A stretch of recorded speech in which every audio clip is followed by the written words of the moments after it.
On September 26, 2012, 2 days after replacement referees handed the Seattle Seahawks a victory over the Green Bay Packers on a play the entire country knew was an interception, South Park aired an episode in which a balloon replaced a football, bras replaced helmets, and the nation watched in confused silence as Butterscotch became the greatest athlete in America by telling his opponents they were special. The episode was called Sarcostaball. It ran 22 minutes. The NFL had been running from the same question for 22 years.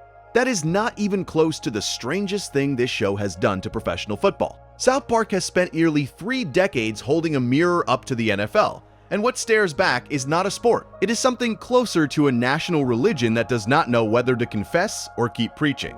If you enjoy long-form essays like this one, subscribing is the simplest way to help them keep coming. It costs nothing and takes a moment. Now, back to the story. The relationship between South Park and the National Football League begins not with satire, but with sincerity. On September 3rd, 1997, the 4th episode of the show that would eventually become the longest-running primetime animated series in American television history aired on Comedy Central. It was called Big Gay Al's Big Gay Boat Ride. The episode is primarily remembered for introducing Big Gay Al, for Stan discovering his dog Sparky is gay, and for a message of tolerance that was remarkably progressive for network television in 1997.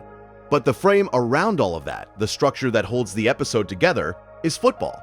Stan Marsh is the quarterback of the South Park Cows. His team is about to face the Middle Park Cowboys in the homecoming game. The entire town has bet on the outcome, with Jimbo Kern placing money on the boys beating a 72-point spread. That is the joke, of course. 4th graders being expected to cover a professional level spread is absurd. But what is not absurd, what is played entirely straight, is the emotional weight the town places on this children's game. Every adult in South Park treats this elementary school football matchup as though their livelihoods depend on it. They do not care about the children. They care about the bet. And that's the first thing South Park ever said about football in America. The game is not for the players. It never has been. The game is for everyone watching, everyone betting, everyone whose identity is wrapped up in the outcome of something that has nothing to do with them. The boys on the field are instruments. They are the mechanism through which adults experience something they have lost the ability to experience on their own. Victory, belonging, purpose. The children provide it. The adults consume it. And the transaction is invisible to everyone except the children, who are too young to articulate what is being taken from them. Stan misses most of the game because he is searching for his dog Sparky at Big Gay Al's Big Gay Animal Sanctuary. He returns in the final moments, throws a touchdown pass to Kyle as time expires, and the town erupts. Not because Stan learned something, not because a child grew, because they won their bet. The spread was covered. The adults got what they needed from the bodies of children, and nobody in the stadium thought twice about it. Trey Parker and Matt Stone would later call this their favorite episode of the first season, and the reason becomes clear when you consider what they were establishing. Not just a character, not just a world, a relationship. A relationship between a town and its sport that mirrors the relationship between a nation and its league. A relationship built on need that disguises itself as entertainment. A relationship in which the people who bear the physical cost are always younger, always more vulnerable, and always more disposable than the people who benefit from watching. That was 1997. The NFL generated approximately $4.8 billion in revenue that year. 27 years later, in 2024, the league generated $23 billion. The growth is not coincidental to the period in which South Park has been on the air. It is the backdrop against which every episode exists. The machine has gotten larger. The stakes have gotten higher. The bodies have gotten more expensive to replace. And the audience has gotten more aware of the cost without becoming any more willing to stop paying it. There is a detail in Big Gay Al's Big Gay Boat Ride that rarely gets discussed in the context of the show's football commentary. Chef, the school cafeteria worker, voiced by Isaac Hayes, teaches the boys how to properly handle a football by singing a soul ballad called Loving the Football. The song treats the football as an object of romantic devotion. You have to hold it gently, you have to caress it. You have to love it the way you love a partner. The joke is obvious. Chef makes everything sensual. That is his character. But underneath the joke is something stranger and more revealing than Parker and Stone may have intended in 1997. The football itself, the physical object, is given more emotional attention in this episode than any of the children playing with it. The adults tell the boys how to hold the ball, how to throw the ball, how to care for the ball. Nobody tells the boys how to protect their bodies. Nobody tells them what the game will do to them over time. Nobody explains the concept of a concussion or describes what happens to a brain that is shaken repeatedly inside a skull. The ball is precious. The boys are replaceable. And this is framed as completely normal. This is framed as how football works. Because in 1997, that was how football worked. Nobody was asking the questions that would later become unavoidable. The ball was sacred, the bodies were disposable, and the game moved forward because that arrangement served everyone who was not on the field. The episode also establishes something about South Park's Colorado setting that matters for understanding the show's relationship with the NFL. The Denver Broncos, Colorado's professional football team, are referenced throughout the show's run. They appear in Sarcastaball playing the new sport. Their 1989 roster, or possibly their 1991 roster depending on which line of dialogue you trust, is listed among the potential fathers of Eric Cartman in the Season 1 finale. Cartman's mom is a dirty slut, which aired on February 25, 1998, and drew 6.4 million viewers, making it the highest-rated episode in the show's history at that time. The joke about the Denver Broncos being collectively responsible for Cartman's conception is a joke about football players and sex, about the assumed promiscuity of professional athletes, about the way fame and physical prowess translate into access to bodies. But it is also a joke about how a football team belongs to a community. The Broncos are South Park's team. They are Colorado's team. And when the show suggests that an entire roster might have slept with Cartman's mother at a party, it is also suggesting that the team's relationship to the community is more intimate, more invasive, more embedded in the fabric of daily life than the polite fiction of fandom would suggest. Professional football does not just exist in communities. It colonizes them, it shapes their identities, it determines their emotional weather. It provides the rhythm of their weeks and the structure of their social gatherings. When your team wins, the city is different on Monday. When your team loses, the city is different on Monday. The mood of millions of people is determined by the performance of 53 men they have never met. And South Park, by making the Broncos literally responsible for the creation of its most prominent character, takes that metaphorical colonization and makes it biological. The team is not just in the community. It is in the community's children. It is in their DNA. There is no separating the two.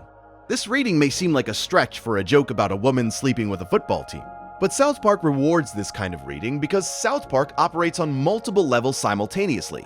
The surface joke is crude. It is meant to be crude, but the crude joke is always doing something else beneath the laughter, always establishing a framework that will pay off seasons or decades later. The Broncos' father in Cartman is a joke in 1998. It is also the foundation for every future episode in which Cartman embodies the worst impulses of American masculine culture, including the impulses that football both produces and conceals. But South Park's engagement with football went dormant for several years after the first season. The show spent seasons 2 through 8 focused on other targets, other anxieties, other aspects of American life that demanded satirical attention. There are sports references throughout this period, certainly. The show parodies the Olympics, addresses steroids in baseball, mocks extreme sports culture. But football specifically, the NFL specifically, does not return as a primary subject until the show has matured enough to say something more complex than what the first season could articulate. When it returns with a specificity and a fury that suggests Parker and Stone had been thinking about football for a long time before they put it back on screen. And what they had been thinking about was not the game. It was the culture around the game, the way men behave when football gives them permission to behave, the way fathers use their children's sports as proxies for their own unfulfilled needs, the way violence migrates from the field to the stands to the parking lot to the home, without anyone acknowledging the connection. The Losing Edge, the 5th episode of Season 9, aired on April 6, 2005. It is, on its surface, a baseball episode. The boys are trapped in Little League, forced to play through the summer despite wanting nothing more than to lose and go home. They have won their division and must now compete in postseason tournaments. Every team they face is also trying to lose. The irony is complete. Nobody wants to play. Everyone wants summer. And the system forces them to continue performing for an audience that cares only about its own entertainment. But the reason this episode matters to a discussion of football is Randy Marsh. Randy's subplot in The Losing Edge is not about baseball. It is about what sports do to fathers. It is about the permission structure that sporting events provide for male aggression. It is about the thin line between fandom and violence, and how that line disappears entirely when alcohol and tribalism and the pressure to perform masculinity converge in a parking lot outside a children's game. Randy attends his son's baseball games and fights other fathers. He drinks until he is barely functional. He removes his shirt. He screams obscenities at children on the opposing team. He is escorted from games by security, only to return the following week and do it again. He views this behavior not as shameful, but as righteous. He is supporting his son. He is showing passion. He is being a fan. The episode gives Randy a full sports movie arc. He trains for his fights, he has a training montage, he has a rival, the Denver team's Bat Dad, who wears a purple Batman cowl and cape, and who is both larger and more misbehaved than Randy. He has a moment of doubt when he sees how dangerous his opponent is. He has a climactic battle in which he triumphs, knocking Bat Dad unconscious in a brutal fistfight while both teams watch. The boys cheer, not because they are proud of their father, because Randy's fight gets the team disqualified, which is what they wanted. The violence in the stands, the toxic masculine performance that Randy has been conducting all season, turns out to be the mechanism through which the children are finally freed from the system that was exploiting them. Randy's aggression, directed outward, accidentally serves his son's interests. The system collapses because a man could not control himself, and that collapse liberates the children who were trapped inside it. This is a fantasy. It is a fantasy in which male violence accidentally produces liberation rather than harm. In reality, the violence in the stands does not free anyone. In reality, fathers who fight at children's sporting events are traumatizing their families, teaching their sons that aggression is the appropriate response to emotional stimulation, and modeling a relationship with sport that makes the game inseparable from rage. The NFL knows this. The league spends millions on fan conduct policies, on alcohol limitations, on stadium security, because the league understands that the product it sells, controlled violence within rules, generates uncontrolled violence outside those rules. The energy does not dissipate when the game ends. It follows people home. Between 2000 and 2015, at least one fan died from violence at an NFL game or in its immediate aftermath in each decade. Parking lot fights resulting in permanent brain damage are documented in multiple cities. The connection between alcohol sales at stadiums and violent incidents is well established in criminological literature, and the NFL has responded to each incident by adjusting its alcohol policy, increasing its security presence, and declining to address the fundamental question that South Park asked in 2005. Why does watching a sport make people violent? And is the sport responsible for what it produces in its audience? The Losing Edge does not answer this question. South Park rarely answers questions. It poses them in the form of jokes and trusts the audience to carry them forward after the credits roll. But the question it poses about Randy Marsh is the same question that applies to every aspect of the NFL's relationship with American culture. Where does the game end and the damage begin? And if you cannot identify the boundary, does the boundary exist? Randy Marsh is, in many ways, South Park's primary vehicle for critiquing American masculinity in general and sports culture specifically. He is not a football player, he is a geologist. He has no connection to professional sports beyond fandom. But fandom, as the show depicts it, is not a passive activity. It is a form of emotional labor. It is a relationship. And like all relationships, it shapes the people inside it, often in ways they do not recognize or acknowledge. When Randy becomes the coach of the South Park Sarcastaball team in season 16, he does so by accident. His sarcasm is mistaken for innovation. His mockery is mistaken for vision. But once he is in the role, he cannot stop. He becomes invested. He becomes competitive. He becomes everything he was mocking. Because the system that produces football culture is stronger than any individual's resistance to it. You can enter the system ironically. You cannot remain ironic inside it. The system will make you sincere. It will make you care. And once you care, you are subject to all the same forces that everyone else who cares is subject to. The aggression, the tribalism, the inability to distinguish between the game and yourself.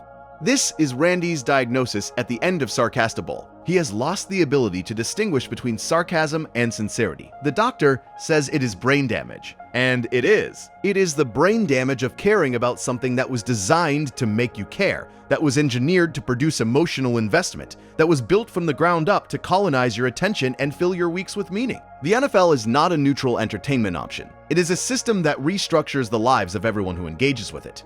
It determines your Sunday schedule. It determines your Monday mood. It determines your social circles and your spending habits and your emotional vacuopality.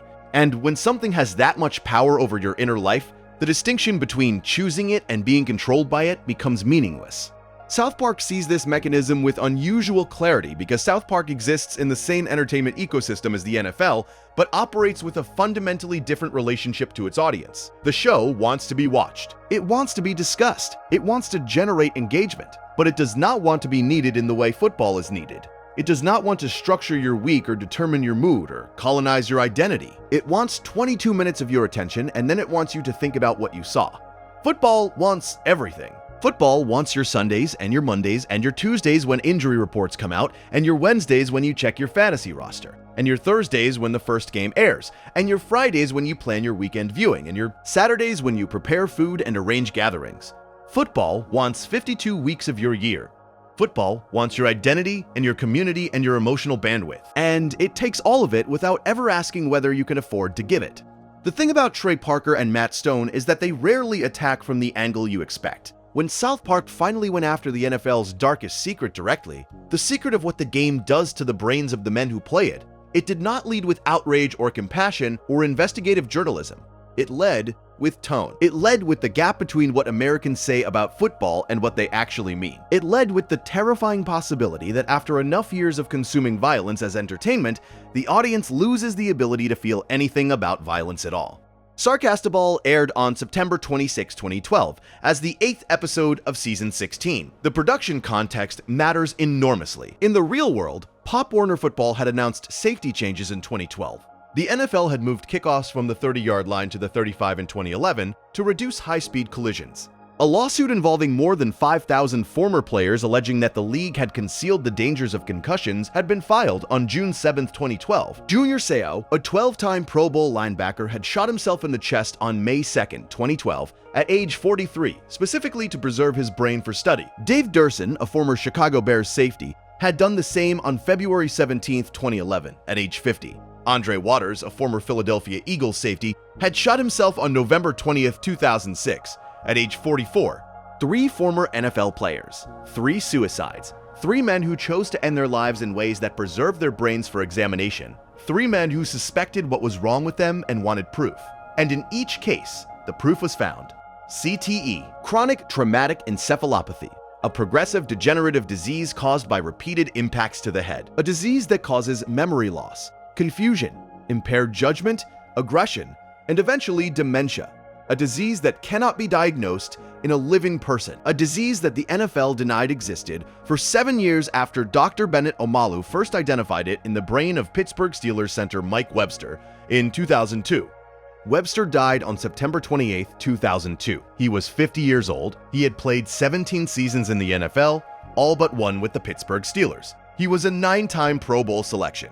He was inducted into the Pro Football Hall of Fame in 1997, and he spent his final years homeless, living in his pickup truck, supergluing his own teeth back into his gums, and using a taser on himself to achieve unconsciousness when he could not sleep. His brain was so damaged by the accumulated impacts of 17 NFL seasons that basic cognitive functions had deteriorated beyond repair.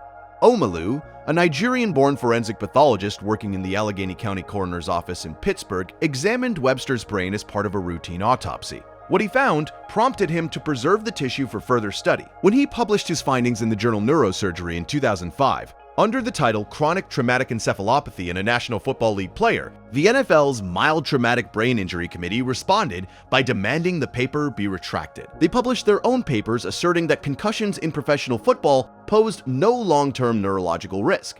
They attacked Omalu's methodology, his qualifications, and his motives.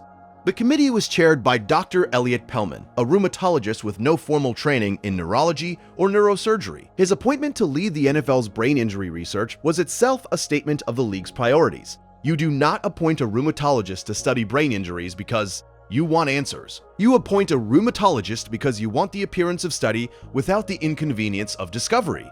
Between 2005 and 2009, while the NFL denied Omalu's findings, additional former players were diagnosed with CTE posthumously. The evidence accumulated. The denials became less tenable. And on December 20th, 2009, at a hearing before the House Judiciary Committee, the NFL's representatives finally acknowledged publicly that there might be a connection between football and long-term neurological damage. Might be, after 7 years, after multiple suicides, after multiple posthumous diagnoses, after a mounting body of evidence that anyone with a medical background could read and understand. Might be. The qualifier was doing so much work in that sentence. It was carrying the weight of billions of dollars in potential liability. It was protecting the revenue stream. It was maintaining the plausible deniability that had allowed the league to continue operating without meaningful reform for nearly a decade. By 2012, when Sarcastaball aired, the denial was no longer possible. But the caring was still optional. That is the genius of the episode. It does not address whether the NFL is lying about concussions. By September 2012, that question had been answered. The NFL had lied. The evidence was clear. The lawsuits were filed. What Sarcastaball addresses is something more insidious. It addresses the possibility that even after the truth is known, it does not matter. It addresses the mechanism by which a society can be aware of an atrocity and continue participating in it. Not through ignorance, not through denial, through sarcasm. Randy Marsh does not deny that football causes brain damage. He mocks the response to it. He mocks the concern. He treats the entire conversation as beneath him, as hysterical as the province of people who do not understand how the world works. And in doing so, he provides the template for how millions of Americans responded to the concussion crisis in real time. Not by saying it was not happening, but by saying it did not matter enough to change anything. By saying the players knew the risks. By saying nobody was forcing them to play. By saying the money compensated for the damage. By saying anything at all that allowed the Sunday ritual to continue undisturbed. The episode's A-plot, the creation and national adoption of Sarcastaball as a replacement for football, functions as a thought experiment. What if we actually followed through on the safety concerns? What if we actually made the sport safe? What would remain? And the answer within the episode is that everything would remain except the sport itself. The jerseys would remain. The stadiums would remain. The television contracts would remain. The Sunday gatherings would remain. The only thing that would disappear is the violence. And nobody would notice because nobody was watching for the violence in the first place. They were watching for the ritual. They were watching for the belonging. They were watching for the permission to care about something together. This is, depending on your perspective, either the most optimistic or the most pessimistic thing South Park has ever suggested about football. It is optimistic because it implies the violence is not necessary. The cultural function football serves could be served by any activity, even one played with balloons. It is pessimistic because it implies the violence is also not objectionable. If the audience would watch a non-violent version of the game with equal enthusiasm, then the fact that the violent version continues means the violence is not a bug but a feature. Not something the audience tolerates despite its cost, but something they have no strong feelings about either way. And if the audience has no strong feelings about whether the game destroys brains, then appeals to their conscience will never produce change. Only appeals to their wallet will produce change. Only the threat that the game will stop being available, will stop being broadcast, will stop providing the ritual will motivate reform. And that threat has never been credible because the NFL is too large to fail. It is too embedded in too many communities, too entangled with too many economic interests, too fundamental to too many people's weekly routines. The game will continue because the game must continue because the alternative, a Sunday without football, is unthinkable to the people who have built their lives around it.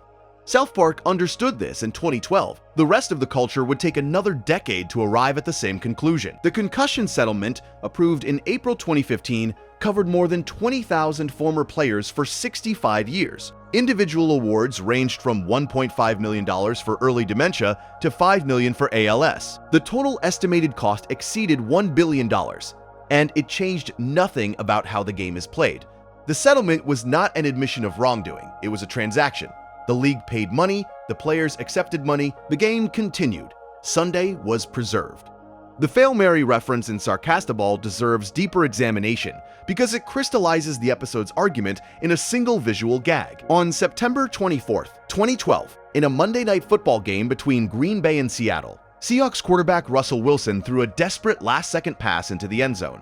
Wide receiver Golden Tate and Packers safety MD Jennings both caught the ball. One replacement referee signaled touchdown, another signaled touchback. Video replay showed clearly that Jennings had possession first. The call stood. Seattle won 14-12. The outrage was immediate, bipartisan, and total. Governor Scott Walker of Wisconsin, a Republican, and President Barack Obama, a Democrat, both commented publicly. ESPN dedicated wall-to-wall coverage. Sports talk radio reached a sustained pitch that bordered on the existential. The message was clear and unified. The integrity of the game is sacred. The outcome must be correct. The rules must be honored. The replacement referees were the result of a labor dispute between the NFL and the NFL Referees Association.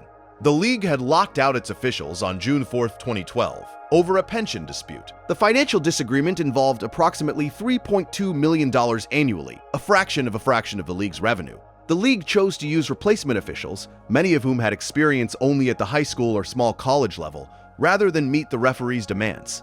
$3.2 million, the NFL chose to compromise the integrity of its product to risk exactly the kind of catastrophic officiating failure that occurred in Green Bay. Over $3.2 million in a league that generated $9.5 billion in revenue that season. The decision was not irrational from the league's perspective. It was a labor negotiation tactic. It was meant to demonstrate that the referees were replaceable. It was meant to demonstrate that the league could function without them. And when it could not function without them, when the Hail Mary proved that replacement officials were insufficient, the regular referees were brought back within 72 hours.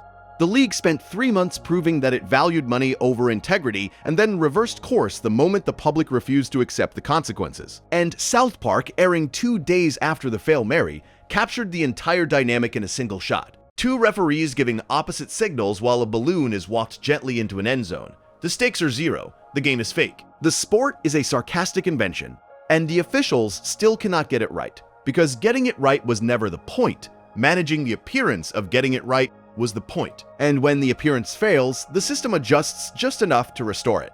That is the NFL. That is what South Park keeps showing you. A system that maintains appearances at minimum cost and adjusts only when the appearance is no longer maintainable. Not a conspiracy, not a villain, just a system operating exactly as designed. 2 years later, on September 24, 2014, the show returned to football with an episode that would prove even more prescient than Sarcastable. Go Fund Yourself premiered as the first episode of season 18, and its timing placed it in the middle of the worst public relations month in modern NFL history.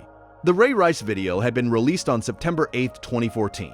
The full elevator footage showing the Baltimore Ravens running back punching his then-fiancée Janae Palmer unconscious had been viewed millions of times within hours. Commissioner Roger Goodell, who had initially suspended Rice for only 2 games in July, immediately suspended him indefinitely and the Ravens terminated his contract. The public relations machinery of the league went into full damage control, but the damage was not limited to a single incident. On September 12, 2014, Minnesota Vikings running back Adrian Peterson was indicted on charges of reckless or negligent injury to a child after beating his 4-year-old son with a wooden switch. Peterson was deactivated, then reinstated, then placed on the exempt list. The Vikings' handling of the situation was erratic and widely criticized. On September 17, 2014, Arizona Cardinals running back Jonathan Dwyer was arrested on aggravated assault charges for allegedly headbutting his wife and breaking her nose. 3 domestic violence cases involving NFL players in a single month. The league that had wrapped itself in the American flag, that had positioned itself as a family entertainment, that had marketed itself to women through pink merchandise and breast cancer awareness campaigns, could not keep its players from assaulting women. And the commissioner who oversaw it all could not decide on a consistent response. Goodell held a press conference on September 19, 2014. He admitted he got it wrong. He announced a new personal conduct policy, 6-game suspension for first offenses involving domestic violence, banishment for at least 1 year for second offenses. The policy sounded strong. It was designed to sound strong. Whether it would be enforced consistently was another question entirely. Parker and Stone had written "Go Fund Yourself" before the Rice video went public. They had planned their season premiere around the Washington Redskins name controversy. They believed, reasonably, that the Redskins story would be the biggest NFL story of the fall. They were wrong, but they aired the episode anyway because the mechanism they were depicting, the NFL's institutional reluctance to change until forced, applied equally to both stories. The Washington Redskins had used their name for 87 years by the time Go Fund Yourself aired.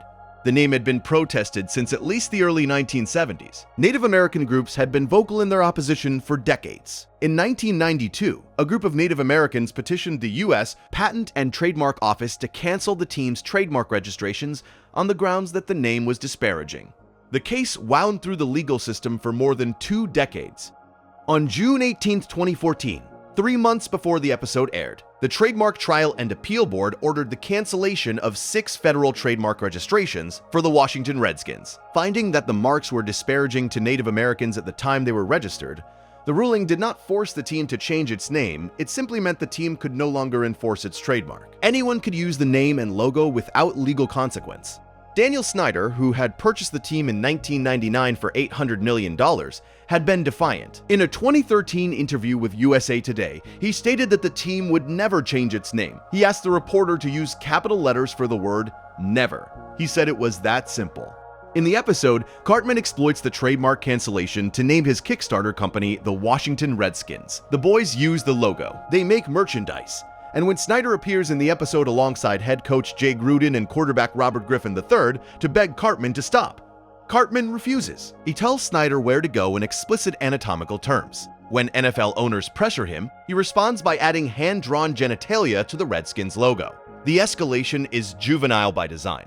Cartman is a child. He acts like a child. And the episode's argument is that the defense of the Redskins' name was always juvenile. It was always a tantrum disguised as tradition. It was always a billionaire refusing to give up a toy because giving it up would require admitting he was wrong. And billionaires do not admit they are wrong because the system that made them billionaires never required them to.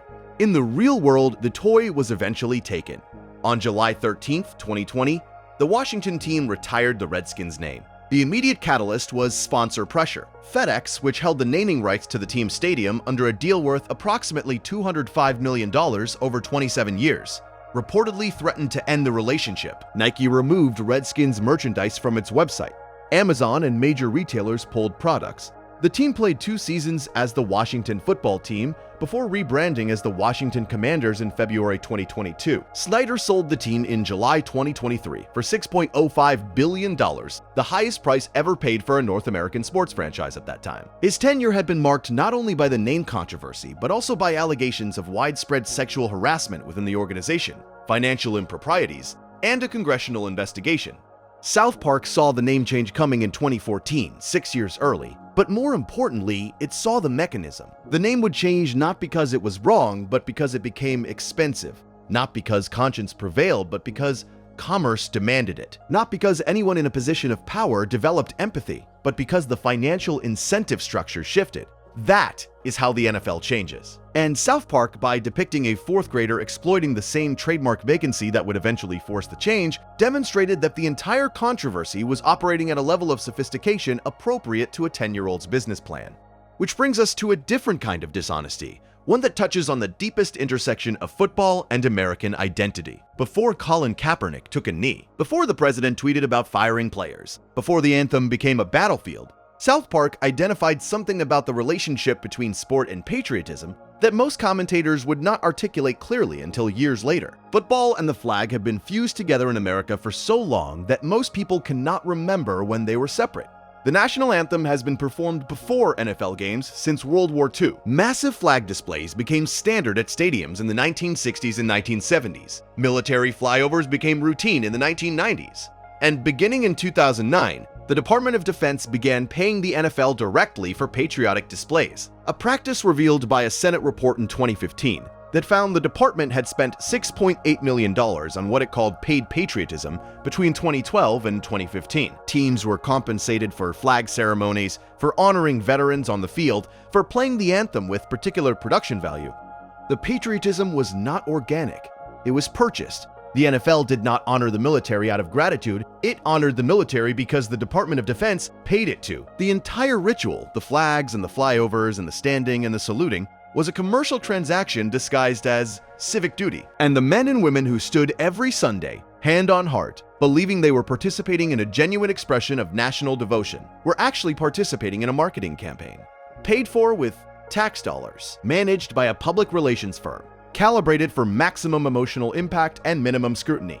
South Park's 20th season, premiering on September 14th, 2016, arrives in the middle of the moment when this arrangement begins to crack. Colin Kaepernick had first sat during the anthem on August 14th, 2016, during a San Francisco 49ers preseason game. He sat again on August 20. On August 26, a reporter from NFL Media noticed and asked him about it. On September 1, after a conversation with former Green Beret and NFL player Nate Boyer, Kaepernick began kneeling rather than sitting. He explained that kneeling was a compromise, a way to protest while still showing respect for the military.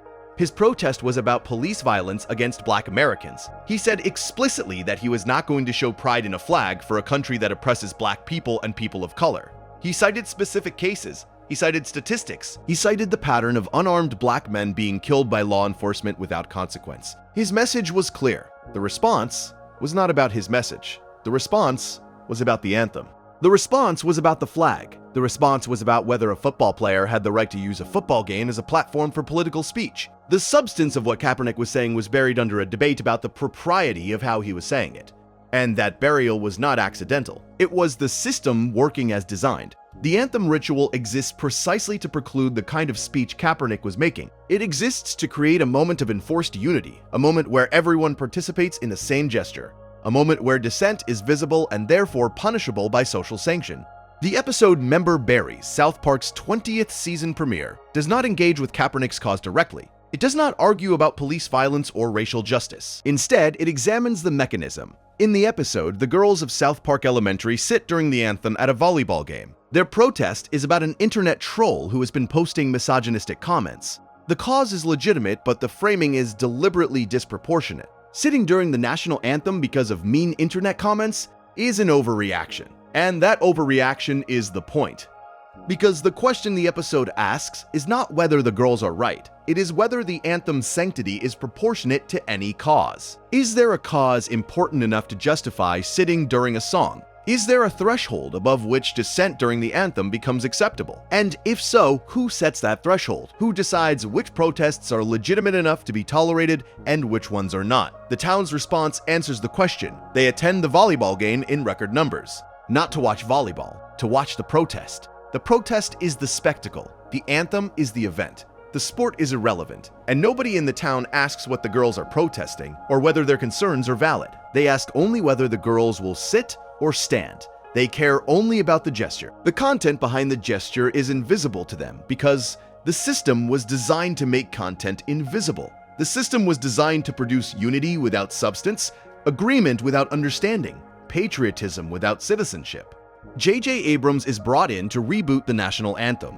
His solution allows people to sit, stand, or kneel simultaneously without anyone feeling disrespected. It is meaningless. It resolves the controversy by eliminating the possibility of controversy. And that elimination, that neutering of dissent through accommodation rather than engagement, is precisely what happened in the real world. The NFL tried dozens of approaches to the anthem protests. Stand and lock arms, stay in the locker room, fines for kneeling, suspension of fines, committees, donations, public statements. None of them addressed what Kaepernick was actually talking about. All of them addressed how the talking looked. NFL ratings declined approximately 8% during the 2016 season. They declined a further 10% in 2017, a year in which the protests expanded massively after President Trump stated at a rally in Huntsville, Alabama on September 22, 2017, that owners should fire players who kneel. On September 24, 2017, more than 200 players across the league sat or knelt during the anthem. Locked arms, raised fists. The protest that had begun with one man sitting quietly on a bench in a nearly empty preseason stadium was now a national movement involving hundreds of players and dominating every pregame broadcast. The financial impact was real but not catastrophic. Research published in the Journal of Sports Economics found that protests were statistically associated with lower ratings, but the economic magnitude was relatively muted. Some of the decline was attributable to broader trends in television viewership. Some was attributable to the protests specifically. Disentangling the two was difficult. What was not difficult was observing that the NFL survived. The ratings recovered. The revenue continued to grow. And Kaepernick remained unsigned.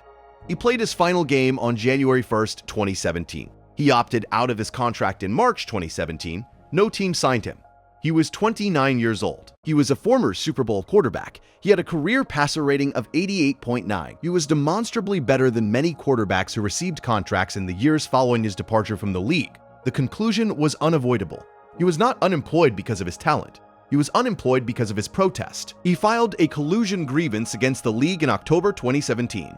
It was settled confidentially in February 2019 for a reported amount between $60 million and $80 million.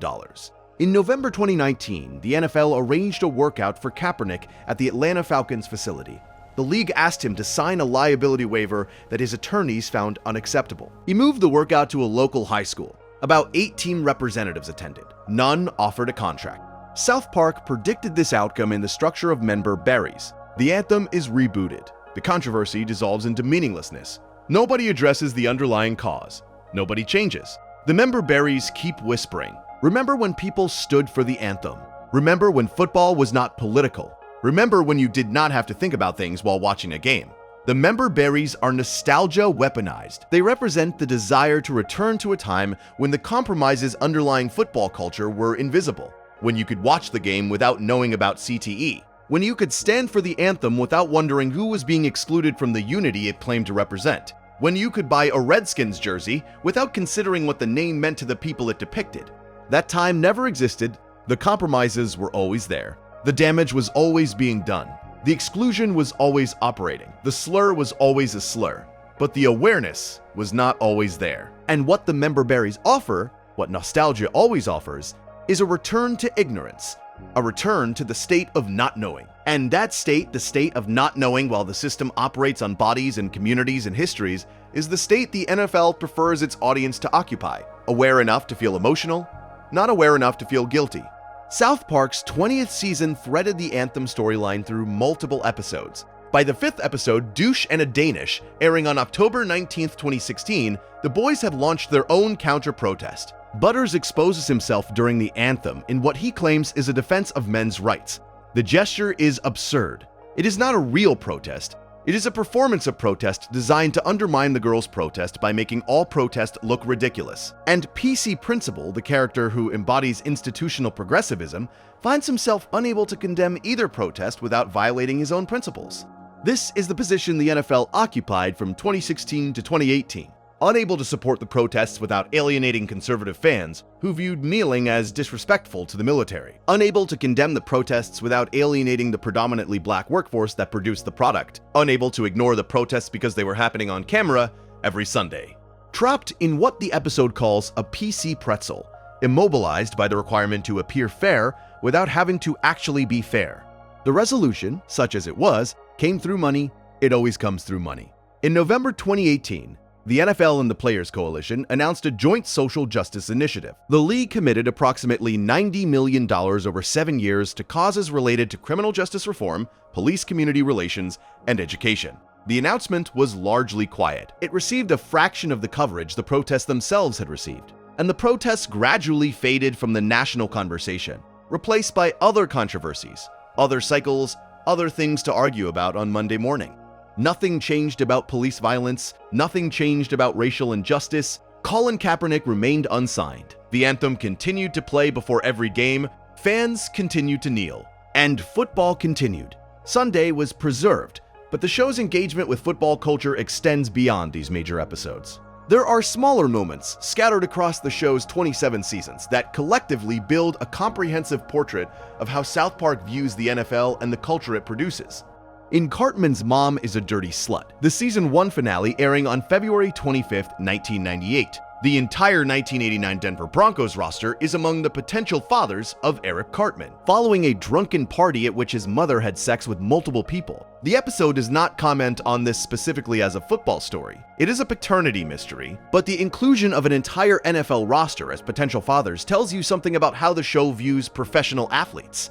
They are not individuals. They are a collective force. They move through communities as a group, consuming what is available and leaving without accountability. The team is not named because any individual player is important. The team is named because the team is the unit that matters. Individual players are interchangeable. The jersey is permanent. In Broadway Bro Down, the 11th episode of Season 15 airing on October 26, 2011, the Denver Broncos and quarterback Tim Tebow are referenced in the context of Tebow-mania, the cultural phenomenon surrounding the quarterback's public expressions of faith and improbable comeback victories. The episode aired days after Tebow led a dramatic comeback against the Miami Dolphins on October 23, 2011. Tebow is sung about in a musical number. The reference is brief, but it captures something essential about how football players become cultural symbols independent of their athletic achievement. Tebow was a middling NFL quarterback who became a national obsession because he knelt in prayer after touchdowns, because he spoke openly about his Christianity, because his unlikely victories seemed to some viewers to carry divine endorsement. He was not a great football player. He was a great cultural vessel. He carried meaning that had nothing to do with football, and everything to do with what Americans wanted to believe about faith, about merit, about the relationship between virtue and success. And the NFL marketed him accordingly, because the NFL markets whatever it can market, regardless of whether the marketing corresponds to reality. In Taming Strange, the 5th episode of Season 17, airing on October 16, 2013, Tom Brady appears again after his initial appearance in Sarcastable. This time, a medication mix-up between Brady and Ike Broflovsky results in Brady publicly defecating during a football game. The scene is deliberately humiliating. It strips the most famous quarterback of his era of all dignity. It reduces him to a malfunctioning body on national television. And then it shows the nation watching. The nation always watches. The nation watches the touchdowns and the tackles and the triumphs and the humiliations with equal appetite, because all of it is content, and content is what the system produces and the audience consumes. Brady's South Park incarnation is not a person. He is a brand attached to a body. When the body performs well, the brand grows. When the body malfunctions, the malfunction becomes content. There is no state of Brady's existence that is not watchable. There is no moment of his life that is not potentially entertaining. And that total commodification, that reduction of a human being to a 24-hour content stream, is not something that happened to Tom Brady by accident. It is what the NFL does to all of its players. It turns them into characters in a narrative that the audience owns. And when the character does something that deviates from the narrative, when the character kneels or defecates or develops brain damage or beats his wife, the audience does not feel compassion. It feels inconvenience. It feels that its content has been disrupted. It feels that its Sunday has been complicated.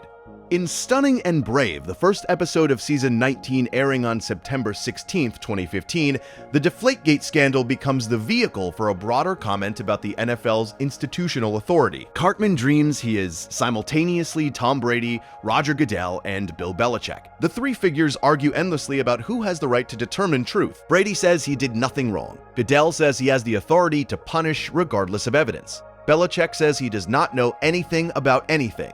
They are all Cartman. They are all the same character wearing different jerseys, and the argument between them is circular, eternal, and unresolvable. The Deflategate saga had been consuming American sports media since January 2015.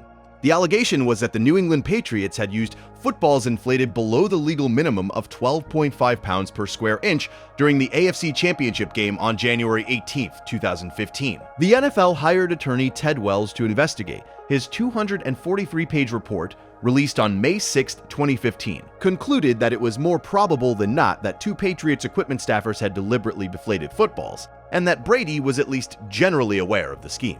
Brady was suspended for 4 games. He appealed under the collective bargaining agreement. Federal Judge Richard Berman of the Southern District of New York overturned the suspension on September 3, 2015, finding that Goodell had not provided fundamentally fair procedures during the appeal process. The league appealed to the Second Circuit Court of Appeals, which reinstated the suspension on April 25, 2016, in a 2-1 decision. Brady chose not to appeal to the Supreme Court and served the 4-game suspension at the start of the 2016 season. The legal costs exceeded $20 million. The proceedings lasted nearly 2 years. Physicists and atmospheric scientists debated the ideal gas law on cable news. Millions of Americans formed opinions about PSI measurements in leather spheroids. And the fundamental question whether a slightly deflated football provides any meaningful competitive advantage was never conclusively answered. $20 million in legal fees for air pressure. 0 criminal consequences for decades of concealing medical evidence about brain injuries. That ratio tells you everything you need to know about what the NFL values. The league will spend any amount of money to protect its procedural authority. It will spend nothing to protect the bodies that make the game possible. Because the authority is permanent and the bodies are replaceable. Because the commissioner will still be commissioner next year, but the player will be retired, or injured or dead, or unable to remember his own name. South Park collapses this entire apparatus into a single dream sequence. Cartman as Brady, Cartman as Goodell, Cartman as Belichick. 3 faces of the same system arguing about air while the bodies on the field accumulate damage that no one in the luxury box will ever have to pay for. This brings us to the episode that connects the NFL to its most fundamental structural critique, one that locates the exploitation not at the professional level, but at the feeder system that produces professional players. The Crack Baby Athletic Association, the 5th episode of season 15, aired on May 25, 2011. Its target is the NCAA. Its method is to create a fictional organization so grotesque that the comparison to the real one becomes inescapable. Cartman starts a league in which crack-addicted babies are placed in a room with a ball of crack, filmed as they scramble for it in desperate competition, and broadcast to paying audiences. He does not compensate the babies. He says they receive food and shelter. He calls them student-athlete. The NCAA, at the time this episode aired, generated approximately $11 billion annually through its member institutions. The athletes who produced this revenue, the football and basketball players who filled stadiums and generated television contracts, received only scholarships and housing. They could not be paid. They could not hire agents. They could not profit from their own names, images, or likenesses. The system was constructed explicitly to prevent them from accessing the value they created. Cartman visits the University of Colorado dressed as a plantation owner. He discusses partnerships with the athletic department. He refers to the school's basketball team openly as a slave trade. The administrator he meets does not object. He negotiates terms. The satire is not subtle because the reality was not subtle. The NCAA was operating a system in which predominantly black athletes generated billions for predominantly white administrators and coaches, while being legally prohibited from sharing in the profits. Jason Whitlock, then a Fox Sports columnist known for criticizing the NCAA's economic model, called the episode one of the most hilarious and poignant moments of television he had ever witnessed. The AV Club gave it a B+, noting that while the satire was occasionally preachy, it was redeemed by its commitment to the logical extension of its premise. EA Sports appears in the episode as a company that wants to make a video game based on the Crack Baby Athletic Association. This is a direct reference to the real EA Sports, which produced the NCAA football video game series using real players' likenesses without compensating them. Former UCLA basketball player Ed O'Bannon filed a class action lawsuit against the NCAA and EA Sports in 2009. Arguing that the use of his likeness without compensation violated his right of publicity. The case went to trial in 2014 and resulted in a ruling that the NCAA's blanket prohibition on paying athletes was an unreasonable restraint of trade. The NCAA eventually began allowing athletes to profit from their name, image, and likeness on July 1, 2021. This followed a unanimous Supreme Court ruling in NCAA v. Alston on June 21, 2021, in which Justice Brett Kavanaugh wrote in a concurring opinion that the NCAA's remaining compensation rules raise serious questions under antitrust law. State legislatures had been passing their own NIL laws throughout 2020 and 2021, forcing the NCAA's hand before the federal legal process was complete. South Park was 10 years ahead of the resolution. Not because Parker and Stone have prophetic abilities, because the exploitation was obvious in 2011. It was obvious in 2001.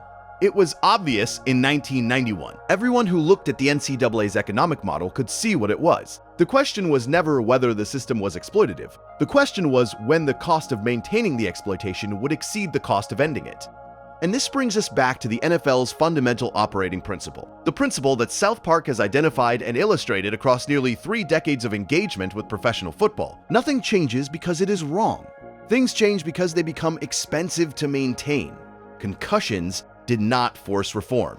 Lawsuits forced reform. The Redskins' name did not change because of Native American advocacy. It changed because of sponsor pressure. The anthem protests did not produce social change. They produced a $90 million donation and a quiet return to normal. And the college system did not compensate athletes because it was fair. It compensated athletes because the Supreme Court said not compensating them was illegal. The NFL does not have values. It has a cost-benefit analysis. And South Park has been showing you that calculator since 1997. But before we return to what all of this means, it is worth pausing on a dimension of the show's football commentary that operates at a different register than the political and institutional critiques we have been tracing. It is worth pausing on the body. South Park is an animated show. Its characters are construction paper cutouts rendered digitally. They do not have bodies in any meaningful physical sense. They cannot be injured. They do not age. They do not deteriorate. They are, by their nature, immortal and indestructible. Kenny McCormick dies in nearly every episode of the first several seasons and returns the following week without consequence. The boys are shot, crushed, burned, dismembered, and resurrected without any character ever acknowledging the impossibility of their survival. This formal quality, the immortality of the animated body, makes South Park's engagement with the physical consequences of football particularly interesting. The show cannot show you what a concussion does to a person. It cannot show you the progressive deterioration of cognitive function. It cannot show you a man forgetting his wife's name, or losing the ability to feed himself, or waking up in a rage with no understanding of why he is angry. It can only describe these things. It can only gesture toward them through metaphor. And the metaphors it chooses are revealing. Randy's sarcasm-induced brain damage in Sarcastiball is the show's closest approach to depicting CTE. The symptoms are different, but the mechanism is the same. Prolonged exposure to something that seems harmless at the time produces irreversible cognitive damage. For NFL players, the exposure is impacts. For Randy, the exposure is sarcasm. For the audience, the exposure is the game itself. Each group is being damaged by its participation in football culture, just different timescales and through different mechanisms. The players lose their memories, the commentators lose their sincerity, the audience loses its capacity for moral discomfort. And all three forms of loss are invisible until they are irreversible. You do not notice yourself becoming someone who can watch brain injuries with equanimity. You do not notice the threshold moving. You do not notice the moment when a helmet-to-helmet collision stops making you flinch and starts making you shrug. But it happens. It happens gradually and completely, and it happens to everyone who watches long enough. South Park cannot show you this process because it happens over years and the show operates in 22-minute increments. But it can name it, and naming it is what the show does better than almost any other form of commentary on professional football. It gives you the words, it gives you the framework, it gives you the language to describe what is happening to you as you watch, and it trusts you to do with that language whatever you choose. The show also understands something about football and economics that extends beyond the obvious critiques of exploitation. It understands that football is a public good that operates as a private enterprise. Stadiums are built with public money. Tax exemptions are granted to billionaire owners. Infrastructure is constructed with taxpayer dollars to serve privately owned businesses that generate private profit. The NFL operated as a tax-exempt nonprofit organization until 2015, when it voluntarily relinquished its status after public scrutiny made the arrangement embarrassing, though the individual teams had always paid taxes on their profits. Between 2000 and 2020, NFL teams received approximately $7 billion in public subsidies for stadium construction and renovation. The stadiums are used approximately 10 days per year for their primary purpose. The economic development promises made to justify public investment have been consistently debunked by economists. Study after study has found that professional sports stadiums do not generate net economic activity for their host cities. They redirect existing spending. They do not create new spending. The money that goes to a football game would have gone to a restaurant or a movie or a concert in the stadium's absence. The economic benefit is a fiction maintained because the political benefit of associating oneself with a popular sports team is real. South Park has never dedicated an episode specifically to stadium financing or public subsidies. But the show's broader argument about the NFL as a system that privatizes profit and socializes cost applies here with particular force. The league takes public money to build stadiums. It takes public attention to generate revenue. It takes public patience when its players commit crimes. It takes public forgiveness when its institutional failures are exposed. And it gives back entertainment. Entertainment that requires bodies to be sacrificed and brains to be damaged and communities to be manipulated and patriotism to be performed. The exchange is not fair by any rational accounting, but fairness has never been the relevant metric. The relevant metric is whether the system continues. And the system continues because the entertainment is good enough, the ritual is deep enough, the belonging is real enough, that the unfairness becomes tolerable, not invisible. Tolerable. There is a difference, and it is the difference that South Park lives in. There is a dimension of the NFL that South Park has approached obliquely rather than head-on. And it deserves sustained attention here because it connects the show's football episodes to its broader critique of American capitalism. That dimension is labor.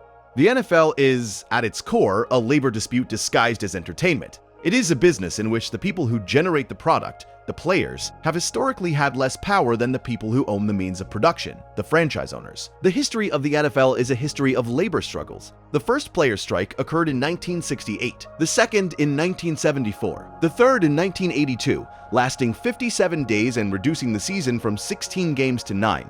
The fourth in 1987, lasting 24 days, during which the league used replacement players, crossing the picket line with bodies that were available because the bodies that normally occupied those positions were asserting their collective rights. The replacement players of 1987 are a footnote in NFL history. They are also a perfect encapsulation of everything South Park has been saying about the disposability of football labor. The league could not operate without players. So when the players demanded better compensation and working conditions, the league simply found other players, less talented players. Players who were not good enough to be in the NFL under normal circumstances, but who were good enough to wear the jerseys and take the field and maintain the illusion of continuity. The product suffered. The ratings declined, but the games were played. The stadiums were open. The broadcast schedule was maintained. The message to the striking players was explicit. You are replaceable. Your specific bodies do not matter. What matters is that bodies exist on the field. Any bodies. The game continues with or without you. Your individual contribution is less important than the system's continuity. And if you assert your value too aggressively, the system will demonstrate how little value you actually have by running without you. This dynamic is present in every South Park football episode, though it is never stated directly. In Big Gay Al's Big Gay Boat Ride, Stan is the quarterback. He is important to the team, but when he misses the game continues. The adults do not cancel the event because their star player is absent. They watch anyway. They bet anyway. Stan matters only as a unit of production. When the unit is unavailable, the system adjusts and continues. In Sarcastaball, the players are replaced not by other players, but by a different game entirely. Football is eliminated, Sarcastaball takes its place, and no one misses football because no one was watching football for football. They were watching for the watching. The specific activity on the field is the most replaceable component of the entire system. You could put anything there. Balloons, hubs, compliments. The audience would remain because the audience is not there for the game. It is there for the audience. This is labor's fundamental challenge in the NFL. The product appears to be football. If the product is football, then the players are essential, and their leverage is absolute. But the product is not football. The product is the ritual. The product is Sunday. The product is the gathering and the betting and the arguing and the belonging. And rituals can be maintained with any content. They do not require specific bodies. They require only bodies. The 2011 NFL lockout, lasting from March 12 to July 25, demonstrated this with precision. The owners locked out the players for 132 days over a dispute about revenue sharing. The conflict was resolved before any regular season games were lost, and the resolution gave the players approximately 47% of league revenue, down from the roughly 50% they had received under the previous agreement. The owners won. The owners almost always win, because the owners understand something the players often do not. They understand that the audience's loyalty is to the team, not to the players on the team. Players change. Players retire. Players are cut, traded, injured, imprisoned. The team persists. The name persists. The colors persist. The ritual is what generates the revenue, not the bodies performing it. South Park's Crack Baby Athletic Association episode captures this logic with devastating efficiency. The Crack Babies are not athletes. They are not talented. They are not trained. They are bodies placed in a room with an incentive, and the audience watches their desperate scrambling the same way it watches a football game. The content is irrelevant. This spectacle is everything, and the people generating the spectacle receive nothing, because receiving something would imply they have value independent of the system that frames them. This connects to a broader point about how the NFL constructs the myth of player value while systematically undermining actual player value. The league promotes individual stars, it markets their names, it sells their jerseys, it builds narratives around their careers, it creates the impression that these specific individuals are irreplaceable, that the game would be diminished without them, that their contributions are unique and unreproducible. But the system is designed to make every player replaceable. The draft produces new talent annually. Free agency creates a market in which players are commodities. The salary cap ensures that no team can retain all of its stars. The system guarantees turnover. It guarantees that the faces change while the jerseys remain. It guarantees that fans transfer their loyalty from one player to the next without interruption, because the loyalty was never to the player, it was to the team. It was to the symbol. It was to the ritual. Tom Brady played 23 seasons. He is the longest tenured quarterback in NFL history. He won 7 Super Bowls. He is widely considered the greatest player in the history of the sport. And when he retired on February 1st, 2023, the NFL did not pause. It did not mark the moment with a reduced schedule or a period of mourning. The next season began on time. New quarterbacks took the field. New narratives were constructed. The machine did not notice his absence because the machine was never dependent on his presence. His presence enhanced the machine. His absence did not diminish it because the machine is bigger than any individual, bigger than any legacy. South Park understood this when it depicted Brady endorsing a drink made from a child's semen, when it depicted him defecating on a football field, when it depicted Cartman dreaming he was Brady arguing with himself about air pressure. In each case, the show strips Brady of his exceptionalism and reveals him as a component, a part, a unit in a system that will continue with or without him. The greatest player in the history of the game is, within the system that employs him, just another body on a field. More valuable than most bodies, more marketable than most bodies, but ultimately subject to the same logic of replaceability that governs everybody in the system. And that logic, the logic of replaceability, is the same logic that allows the NFL to accept the brain damage. Because if every player is replaceable, then no individual's brain damage is a systemic crisis. It is an individual tragedy, a personal misfortune, a risk that was known and accepted. The system did not force anyone to play. The system merely offered an incentive structure that made playing appear rational despite the risks. And when the risks materialized, when the brain deteriorated, when the memory faded, when the personality changed, the system had already moved on to the next body, had already drafted the replacement, had already sold the new jersey. South Park sees this with the cold clarity that only an animated show can achieve, because animated characters are themselves replaceable. Kenny dies every week and returns. Characters can be added, removed, redesigned, reimagined. The show's form mirrors the content of its critique. Both South Park and the NFL operate on the principle that individual components can be swapped without disrupting the system. The difference is that South Park's components are drawings. The NFL's components are people. And that difference, the difference between a drawn character and a living person, is the moral weight that South Park's football episodes carry beneath their jokes. The show is funny about football. It is always funny. But the funniness does not neutralize the weight.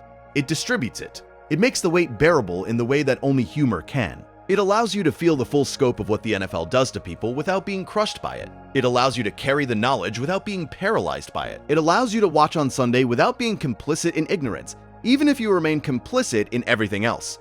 The labor dimension also connects to the show's treatment of the college football pipeline. The Crack Baby Athletic Association is not just a critique of unpaid labor, it is a critique of a system that extracts labor from people who do not yet understand what they are giving up.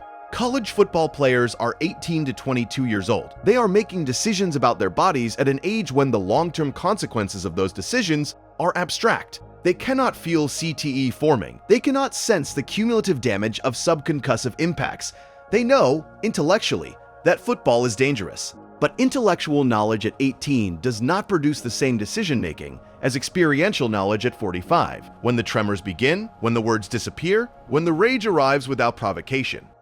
The system exploits this gap between intellectual knowledge and experiential knowledge. It offers young men fame and community and structure and identity in exchange for their bodies, knowing that the true cost will not be evident for decades. Knowing that by the time the bill comes due, the system will have moved on to the next cohort of 18-year-olds who cannot yet feel what 45 feels like. South Park depicts this exploitation through crack babies, because the crack babies are the purest form of the dynamic. They cannot consent, they cannot understand, they cannot weigh costs and benefits. They are simply placed in a room with an incentive, and their instinctive pursuit of that incentive becomes the distance between a crack baby scrambling for crack and an 18-year-old pursuing an NFL career is a distance of degree, not kind. Both are driven by incentive structures designed by people who will never bear the consequences. Both are performing for audiences who will never feel the damage. Both are disposable the moment their utility expires. Parker and Stone do not make this comparison gently. They do not soften it with qualification or nuance. They make it as harshly as possible because the harshness is the point. The system is harsh. The exploitation is harsh. The math of bodies consumed and revenue generated is harsh. And the only appropriate response to a harsh reality is a harsh depiction of it. Anything softer would be a lie. Anything more measured would be a concession to the system's preference for polite language over honest language. South Park does not speak politely about football. It speaks honestly. And honest speech, when directed at a system that generates $23 billion annually from the destruction of human brains, is never going to sound polite. It is going to sound like a show making jokes about semen and brain damage and plantation owners and crack babies. It is going to sound excessive, inappropriate, over the top, because the reality it is describing is excessive, inappropriate, and over the top. And any depiction that sounds moderate is understating the case. The show has also threaded football through episodes that are not primarily about football, using the sport as background radiation that illuminates other subjects. In nearly every season, there are moments where football exists in the periphery, where characters watch games or reference teams or make bets or argue about outcomes. These moments are not the focus of their episodes. They are the texture of the world the show has built. A world in which football is always happening, always present, always providing a rhythm to the lives of the characters, whether or not the characters are paying attention to it. This ambient presence is perhaps the truest thing the show captures about football's role in American life. It is not something you choose to engage with on a moment-by-moment basis. It is something that exists in the atmosphere. It is on in the background at restaurants. It is the subject of conversation at work on Monday. It is the reason certain roads are congested on certain Sundays. It structures your experience of autumn and winter whether you watch the games or not. You cannot opt out of football culture in America. You can only choose how aware you are of your participation in it. South Park is a show that chooses maximum awareness. It refuses to let football exist in the background. Every time the show engages with the sport, it drags it into the foreground, examines it under bright light, and shows you what it looks like without the comfortable distance of casual consumption. And then it lets you push it back into the background if you choose. It does not insist that you maintain awareness. It does not lecture. It does not moralize. It simply shows you once clearly what is there, and then it moves on to the next episode, the next subject, the next target. The accumulation of these showings across 27 seasons and counting creates something larger than any individual episode.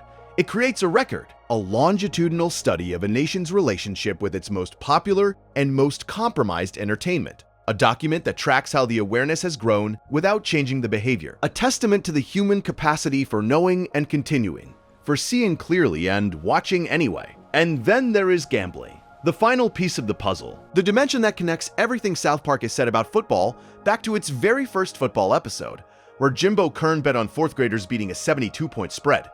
In 1997, gambling on the NFL was illegal in 49 states. Only Nevada offered legal sports betting. The NFL publicly opposed gambling. The league positioned itself as the guardian of competitive integrity, arguing that legalized sports betting would compromise the product by creating incentives for game fixing. For decades, this was the official position. The NFL and gambling were incompatible. The league was above it. The league was pure. On May 14, 2018, the Supreme Court struck down the Professional and Amateur Sports Protection Act in Murphy v. National Collegiate Athletic Association, opening the door for states to legalize sports betting. Within 5 years, legal sports betting was available in 38 states and the District of Columbia. Americans wagered approximately $119 billion on sports in 2023, with the NFL accounting for the largest share. The NFL's response to legalization was not resistance. It was embrace. The league signed partnership agreements with DraftKings, FanDuel, Caesars Entertainment, and BetMGM. These companies became official NFL partners. Their logos appeared on broadcasts, their odds appeared on screen during games. The same league that had spent decades arguing that gambling threatened competitive integrity was now promoting gambling as an integral part of the viewing experience. In the 2024 season, NFL broadcasts routinely displayed live betting odds, point spreads, and over-under lines. Commentators discussed gambling implications during play-by-play. Pre-game shows analyzed matchups through the lens of betting value. The integration was complete. What had been criminal in 1997 was now the league's fastest-growing revenue stream. South Park saw this in its 4th episode. Jimbo bet on children. The town bet on children. The adults' experience of the football game was mediated entirely through their financial stake in its outcome. The children were vehicles for gambling outcomes, nothing more. And in 2024, this is exactly the relationship the NFL promotes between its audience and its players. You are not just watching the game. You are betting on the game. Your relationship to the players is not just emotional, it is financial. Your Sunday is not just a ritual. It is a transaction, and the transaction changes the nature of the watching. It makes you a stakeholder rather than a spectator. It makes you complicit in the outcome rather than merely entertained by it. When you have money on a game, you do not think about concussions. You think about yards, you think about touchdowns, you think about whether the running back will clear his projected total. You think about whether the quarterback will throw the interception that ruins your parlay. The player becomes a line on a spreadsheet. The player becomes a statistical projection. The player ceases to be a person with a brain and a family and a future, and becomes a unit of production measured in fantasy points and betting outcomes. This is exactly what South Park depicted in 1997. The adults in Big Gay Al's Big Gay Boat Ride did not see children on the field. They saw bets. They saw outcomes. They saw wins and losses measured in dollars rather than touchdowns. And in 2024, the NFL has made this relationship official. It has built its revenue model around it. It has turned every viewer into a potential gambler, and every gambler into a person whose relationship with the players is mediated by money rather than empathy. The circle is complete. What South Park identified as grotesque in 1997, adults gambling on children's football games, is now the NFL's business model at scale. The only difference is that the players are no longer children. They are adults who consented to the system. But the dynamic is identical. The audience's experience is mediated by money. The players are reduced to statistics. The human cost of the game is invisible beneath the gambling interface, and the league profits from the invisibility. South Park started with this insight. It ends with this insight. And everything in between, the concussions and the controversies and the anthems and the settlements, is just the detail that fills the space between the first observation and its full realization. The NFL is a gambling operation that uses football as its mechanism. It has always been a gambling operation. It just could not admit it until 2018. And once it could admit it, it embraced it with the same enthusiasm it brings to everything that generates revenue. The fourth episode of South Park predicted the NFL's 21st century business model. Not because Parker and Stone are prophets, because the truth was already visible in 1997 to anyone who was willing to look at it honestly. The adults were already betting. The game was already secondary to the stake. The bodies were already instruments of a transaction rather than participants in a sport. All that changed was the legality. And legality, as South Park has demonstrated across 27 seasons of engagement with the NFL, is the least interesting dimension of what happens on a football field. The interesting dimension is always human, always about what we are willing to do to each other and to ourselves in exchange for the feeling the game provides. The feeling of knowing, the feeling of betting, the feeling of winning, the feeling of belonging. Those feelings are real, they are valid, they are human, and they are being sold to you at a price that includes brain damage and domestic violence and racial exploitation and purchase patriotism. The price is high, the feelings are good, and the transaction continues because the feelings outweigh the price for enough people that the system remains solvent. That is the final lesson of South Park versus the NFL. Not that the feelings are false, not that the system is evil, not that you are wrong to participate, just that the transaction exists, that you are making it, that you are paying a price you did not set for a feeling you did not choose to need. And that knowing this, clearly and fully, without flinching, without looking away, without reaching for sarcasm or nostalgia, or denial, is the minimum you owe to the men whose brains paid for your Sundays. Consider the timeline. In 1997, when South Park first put football on screen, the NFL had no concussion policy. The league had not acknowledged any link between football and brain injury. CTE was a condition associated with boxers, not football players. The players' union had not negotiated disability benefits that accounted for cognitive decline. The average American fan had no vocabulary for discussing what football does to brains, because the vocabulary did not yet exist in popular culture. By 2005, when The Losing Edge aired, Omalu had published his first paper. Mike Webster was dead. The NFL was in active denial, but the general public was largely unaware of the controversy. The concussion story was a sports page story, not a front page story. Most fans did not know what CTE was. Most fans would not learn for several more years. By 2012, when Sarcastaball aired, the denial was crumbling. The lawsuits were filed. The congressional hearings had occurred. PBS Frontline would air League of Denial, the NFL's concussion crisis, in October 2013, a documentary that brought the full scope of the scandal to a mainstream audience. The vocabulary was entering popular culture. CTE was becoming a term that casual fans could define. And yet the viewership continued to grow. The revenue continued to be consumed. By 2016, when Member Berries aired, the awareness was essentially universal. No American football fan could claim ignorance of the concussion issue. The Will Smith film Concussion had been released in December 2015. The settlement had been approved. Former players were appearing in media to describe their symptoms. The connection between football and brain damage was as established as the connection between smoking and cancer. And the game continued. The viewership continued. The consumption continued. This is the arc South Park has been documenting. Not the arc of a problem being discovered and solved. The arc of a problem being discovered and integrated, made part of the experience, folded into the consumption without changing the consumption. You used to watch football without knowing it caused brain damage. Now you watch football while knowing it causes brain damage. The watching has not changed. Only the knowing has changed. And the knowing, it turns out, does not produce the behavioral change that awareness advocates assume it will. This is the deepest insight South Park offers about football. Not that the game is bad, not that the system is corrupt, not that the audience is complicit, but that knowledge is not action. That awareness is not reform. That seeing clearly is not the same as seeing differently. You can know everything there is to know about the NFL, every scandal, and every settlement, and every suicide, and every cover-up, and still watch with the same appetite you watched with before you knew. Because the appetite is not based on ignorance. It is based on need. And need does not respond to information. It responds only to alternatives. And there are no alternatives. Not to the ritual, not to the belonging, not to the structure of the week, not to the community of the couch. South Park knows there are no alternatives because South Park exists within the same entertainment ecosystem and serves some of the same needs. The show provides ritual, Wednesday nights for years, now streaming. It provides community, fans who discuss episodes the way football fans discuss games. It provides belonging, a sense that others see what you see and feel what you feel about what you see.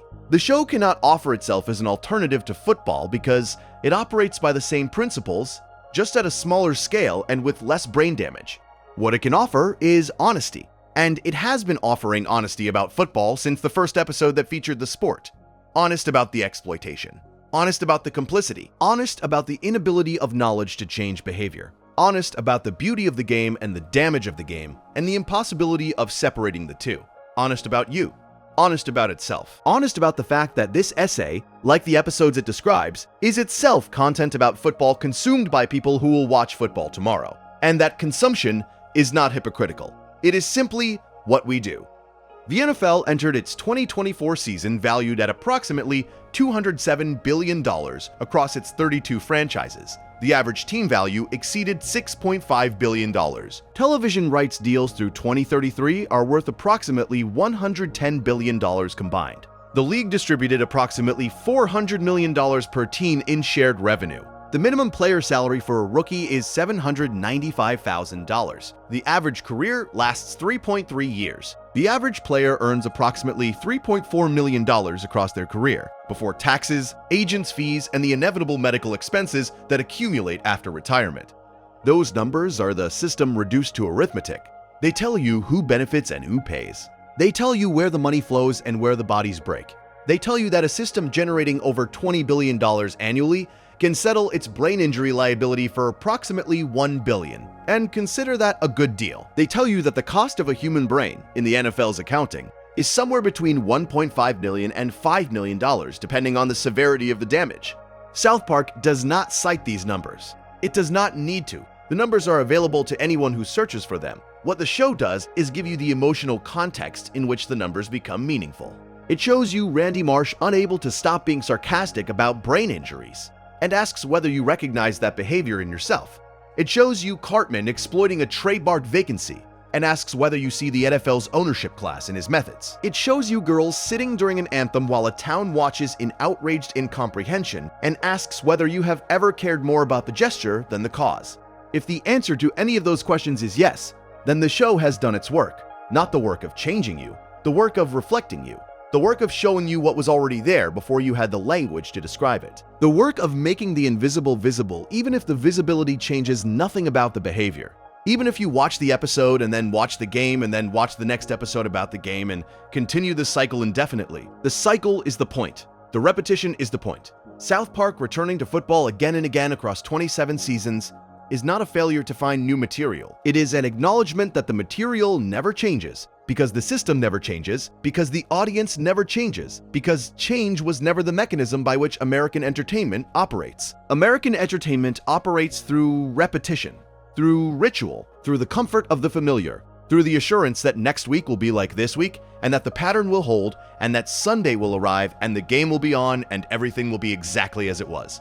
Football offers this assurance. South Park offers the opposite. The show insists on showing you something new about what you thought was familiar. It insists on making the comfortable uncomfortable. It insists on disrupting the pattern even as it participates in it. And that insistence, sustained across nearly 3 decades, has produced something remarkable. It has produced a complete record of a nation's evolving and non-evolving relationship with its most beloved and most destructive spectacle. The record is not flattering. It shows a nation that learns without changing, that sees without acting, that knows without reforming, that cares without stopping. It shows a nation that is exactly as South Park has always depicted it. Not evil, not good, not ignorant, not wise, just human, endlessly, stubbornly, recognizably human. Watching the game, eating the food, wearing the jersey, ignoring the cost, and the cost accumulates, season after season, year after year, brain after brain. The cost is being paid right now by men whose names you cheered 10 years ago and cannot remember today. Men who gave their Sundays to you. Men who structured your weeks and filled your communities and provided your rituals and earned your loyalty and are now sitting in rooms they do not recognize, searching for words they cannot find, mourning memories they cannot access. They paid the cost. You got the entertainment, and the system that facilitated this exchange is worth $207 billion and growing. South Park looks at this, has always looked at this, and does not look away. The show's engagement with football also reveals something about how satire ages differently than the institutions it targets. When Big Gay Al's Big Gay Boat Ride aired in 1997, the NFL had 30 teams. It now has 32 after the Cleveland Browns returned in 1999 and the Houston Texans joined in 2002. When Sarcastaball aired in 2012, the league generated $9.5 billion. By 2024, that number had more than doubled to $23 billion. When Go Fund Yourself aired in 2014, the Washington team was called the Redskins. By the time the episode was 10 years old, the team had been renamed twice. The NFL changes. South Park's arguments about the NFL do not need to change because the underlying mechanism remains constant, regardless of the surface details. This is what makes the show's football commentary so durable. It is not tied to specific scandals or specific seasons. It is tied to structures. The structure of exploitation, the structure of denial, the structure of profit extracted from bodies without accountability. These structures persist across decades, across commissioners, across rule changes, across settlements. The specifics shift, the pattern endures. And the pattern is this: the NFL identifies a problem only after it becomes publicly undeniable. It responds with the minimum intervention necessary to restore public confidence. It declares the problem solved. It returns to business. And it waits for the next problem to become undeniable, knowing that the interval between problems is measured in years, and the revenue generated during those intervals more than compensates for the cost of the eventual response. The concussion crisis followed this pattern precisely. The league denied for 7 years from 2002 to 2009. It acknowledged in the most tentative possible language. It settled for a fraction of the actual cost. And it continued operating with only marginal safety improvements. The helmets are better, the protocols are stricter. The independent neurologists on the sideline are a real improvement. But the fundamental activity, large men running at high speed and colliding with each other, has not changed. Cannot change without ceasing to be football. The violence is the product. You cannot reform the product without eliminating the product. And eliminating the product is not on the table. It has never been on the table. $23 billion ensures it will never be on the table.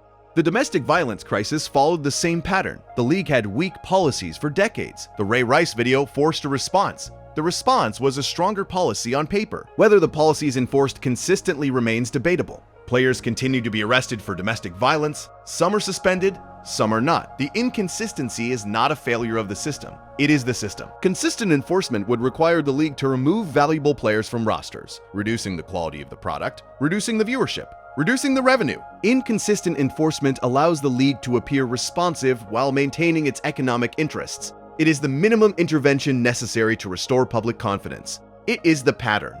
The Redskins name controversy followed the pattern. Decades of resistance. External pressure that became commercially intolerable. The minimum intervention. A name change without any broader reckoning with the NFL's relationship to race and representation. And a return to business under a new name that carries none of the old baggage, but also none of the old accountability. The Washington Commanders are not guilty of anything the Washington Redskins did. The rebrand provides legal and psychological distance from the history. It allows everyone to move forward without acknowledging what moving forward means. The anthem protests followed the pattern with a slight variation. The league could not settle the controversy with money alone, because the controversy was not about money, it was about values. And the league does not have values. So it did what institutions without values do when confronted with a values question. It performed neutrality. It donated to both sides. It released statements that said nothing. It waited for the news cycle to move on. And the news cycle moved on because news cycles always move on, and because the league's product is more entertaining than the controversy surrounding it. In each case, South Park was present, not as a corrective, not as a solution, but as a witness. The show witnessed the denial and the acknowledgement, and the minimum response and the return to business. And it recorded what it witnessed in the form of jokes that were also arguments, and arguments that were also diagnoses. And the diagnoses accumulated into something resembling a comprehensive medical chart of a sick institution that will never seek treatment because treatment would require it to stop being what it is. The NFL cannot treat its concussion problem without eliminating contact. It cannot treat its domestic violence problem without disciplining its most valuable assets. It cannot treat its exploitation problem without sharing revenue with the people who generate it at proportional rates. It cannot treat its patriotism problem without acknowledging that its ceremonies were purchased rather than spontaneous. It cannot treat any of its problems without becoming something other than the NFL. And the NFL does not want to become something else. It wants to be what it is: profitable, powerful, entertaining, untouchable. South Park sees this clearly and says it plainly. The show does not dress its arguments in nuance or both-sidesism when the situation does not warrant it. It does not pretend that the NFL's problems are equally distributed between labor and management, between players and owners, between the institution and the individuals within it. It identifies power and names it. It identifies profit and follows it. It identifies the bodies that pay the cost and shows you where they end up. And then it makes you laugh. Because laughter is the mechanism by which uncomfortable truths become bearable, not acceptable. Bearable. There is a difference. Acceptable means you agree with what is happening. Bearable means you can exist alongside what is happening without being destroyed by the knowledge of it. South Park makes football bearable. It makes the knowledge of what football does to people bearable. It makes your complicity bearable. Not by excusing it, not by minimizing it, by acknowledging it. By saying we are all here, we are all watching, we all know, and the game is on. There is a particular cruelty in the way the NFL discards players after their usefulness expires, and South Park has gestured at this cruelty without ever dedicating an entire episode to it. The gesture is present in the way football players appear in the show. They appear as celebrities, they appear as endorsers of products, they appear as figures of aspiration or mockery. They do not appear as people with interior lives or future concerns or deteriorating bodies. They are functions. They serve the plot, and when the plot no longer needs them, they disappear.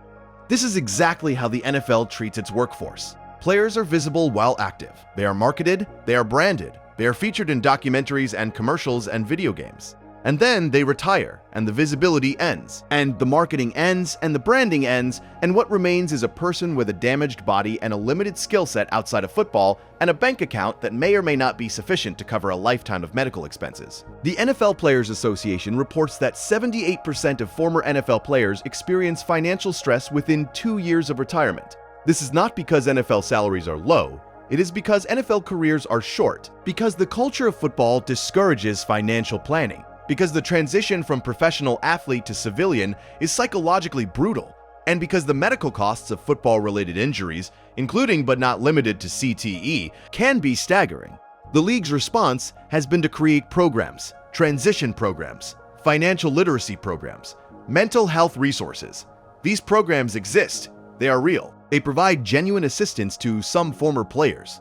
But they are also insufficient by design. They are funded at levels that address the optics of player welfare without addressing the underlying economic reality. The underlying economic reality is that the NFL extracts maximum value from players during their brief careers and then shifts the long-term cost of that extraction to the players themselves, to their families, to the public healthcare system, to disability insurance programs, to anyone except the league. South Park does not spell this out in a single episode, but it shows you the mechanism every time Tom Brady appears on screen. Brady is the exception that proves the rule. He played until age 45. He earned hundreds of millions of dollars. He maintained his cognitive function, at least publicly. He is the player the league points to as proof that football does not destroy everyone. And he is the player South Park repeatedly humiliates, strips of dignity, reduces to a malfunctioning body, because the show understands that Brady's success is the league's propaganda. Brady is not evidence that football is safe. He is evidence that some people survive what others do not, and that the league will always elevate the survivors while obscuring the casualties. When Brady defecates on the field in Taming Strange, the joke is not just gross-out humor. It is the image of the league's greatest marketing asset being revealed as a body. Just a body. Capable of malfunction, capable of humiliation, capable of the same failures that afflict everybody. The veneer of invincibility that the NFL markets, the superhuman athleticism, the divine grace under pressure, the impression that these men are made of different material than the rest of us, is stripped away in a single frame. And what remains is what always remains when you strip away the marketing. A person. Fragile, temporary, destructible. The NFL does not want you to think about this. The NFL wants you to think about the catch, the throw, the run, the touchdown, the celebration, the victory, the narrative arc of a season building toward a championship. The league wants you to think about stories, not bodies, about jerseys, not people, about brands, not brains. And for 47 weeks of the year, it succeeds. You think about the game. You think about your team. You think about the playoff picture and the draft order and the free agent market. And then occasionally reality intrudes. A player collapses on the field and does not get up. Damar Hamlin of the Buffalo Bills suffered cardiac arrest during a Monday Night Football game against the Cincinnati Bengals on January 2nd, 2023. He was resuscitated on the field. The game was suspended. The nation held its breath. And then Hamlin survived, and the relief was so enormous that it papered over the more uncomfortable question. The question of what we were all doing watching this in the first place. The question of why we had gathered to watch men hit each other so hard that their hearts could stop. South Park has not yet addressed the Hamlin incident directly, but it does not need to, because every episode it has ever made about football has already addressed it. Every episode has been about the moment when the cost of the entertainment becomes visible on screen, when the body fails, when the brain deteriorates, when the man disappears inside the damage. Every episode has been asking what you do in that moment, whether you change the channel, whether you feel something, whether you carry the feeling with you into next Sunday. The answer, historically, is no. The answer is that the moment passes and the game continues, and next Sunday arrives and the ritual resumes. And South Park knows this answer, has always known this answer, and has kept showing up anyway, kept making episodes about football anyway, kept holding the mirror up anyway. Not because it believes the mirror will change what it reflects, but because the act of reflection, the act of honest seeing, is valuable in itself, even if it changes nothing, even if it helps nothing. Even if it is just one more piece of content in an ocean of content about a sport that will never stop and never change and never become what its advertising promises it is. The act of seeing clearly is its own reward, and South Park has been rewarding you with clarity about football since September 3rd, 1997, whether you wanted that clarity or not. There is something else South Park understands about football that most critics miss, and it has to do with the relationship between the sport and time. Football structures time. It gives the week a shape. Monday through Saturday exist in relation to Sunday. The days build toward the game. The days after the game process the game. And then the cycle begins again. This is not true of other forms of entertainment. A television show airs and then you think about other things. A movie releases and then it recedes. But football occupies the week. It provides a calendar. It gives rhythm to months that would otherwise be formless. This temporal colonization is what makes football difficult to critique. Because to critique football effectively, you would need to suggest an alternative structure for the week. You would need to answer the question of what Sunday means without the game. And nobody has a good answer to that question. Not South Park. Not the critics. Not the former players who lose their sense of purpose after retirement. Not the fans who spend the offseason counting days. Nobody. South Park never suggests an alternative. It never says stop watching. It never says find something else. It simply observes the hold that football has on American time and American identity and American emotion. And it says, look at this. Look at what we have agreed to. Look at what we have given in exchange for a structure to our weeks and a team to belong to and a reason to gather and a permission to scream. And maybe that exchange is fair. Maybe the structure and the belonging and the community and the excitement are worth the brain damage and the exploitation and the domestic violence and the purchased patriotism. Maybe the cost is acceptable when measured against the benefit. That is a judgment each person makes independently, usually without making it consciously. You do not decide to accept the cost. You simply turn on the television and the gain is there, and Sunday is full, and the week has shape, and the calculation never enters your awareness. South Park is the show that makes the calculation visible, not to make you stop watching, just to make you watch with your eyes open, just to make the cost something you acknowledge, just to transform unconscious consumption into conscious participation, and that transformation, small as it is, matters. Because a person who watches football knowing what they are watching is different from a person who watches football in ignorance. Not better, not more moral, not more enlightened. Just different, more honest, more present. More willing to sit with the tension between enjoyment and ethics without resolving it in either direction. More willing to hold the beauty and the damage in the same moment without choosing between them. That is what South Park offers. Not a solution, a mirror. And the mirror has been showing the same thing since September 3rd, 1997. A small town in Colorado, a football game, adults streaming, children performing, nobody asking what the performance costs. And in the background, invisible to everyone on screen, but visible to everyone watching at home, the system humming along, extracting value, converting bodies into entertainment, converting entertainment into revenue, converting revenue into more bodies. The machine turns. The season begins. The anthem plays. The ball is kicked. And you watch. You have always watched. And now you know what you are watching. And tomorrow, when the game is on, you will watch again. And that is fine. That is human. That is what it means to live inside a system that is bigger than your conscience and older than your awareness and more entertaining than your objections. South Park knows this about you because South Park knows this about itself. The show is part of the entertainment ecosystem. It generates revenue from the same attention economy. It benefits from the same advertising structures. It is broadcast by a media conglomerate that also broadcasts the game. The critique comes from inside the house. It always has. And that is what gives it its credibility. South Park is not standing outside the stadium pointing fingers. It is sitting in the stands, watching the game, eating the food, wearing the jersey, and pointing at the field while saying, "Do you see that? Do you see what that is? Do you see what it costs?" You see it. You have always seen it. There is one more thread to pull before we arrive at the end. It concerns the way South Park has used football not just as a subject of critique, but as a structural metaphor for the show itself. South Park has always operated in seasons. It premieres in September, it runs through late November or early December, it returns in spring, or continues straight through. This schedule mirrors the NFL season. Both begin in September. Both build toward climactic moments in late autumn. Both occupy the same temporal space in American culture. And both demand weekly engagement from their audiences in ways that other entertainment does not.